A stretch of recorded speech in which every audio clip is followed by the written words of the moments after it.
My name is Dr. Arka Chaudhury, and I am a physician for Duke Primary Care at Butner Creedmoor. I take care of patients that have acute illnesses, chronic illnesses, and wellness and preventative. I have two specific interests in medicine. One is called Osteopathic Manipulative Treatment. I took extra courses in medical school to learn how to do a lot of combining massage and chiropractic techniques to help treat musculoskeletal injuries.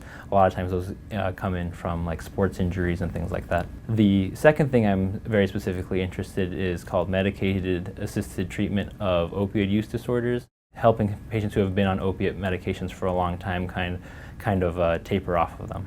At the end of the day, the patient is the one who's going to be doing most of the work. I can give all the information I want to give to them, but they're the ones who have to put in the legwork. And so I like to take an approach where I work with them and not try and just kind of lecture them on what needs to be done. I think most gratifying is just hearing success stories from patients.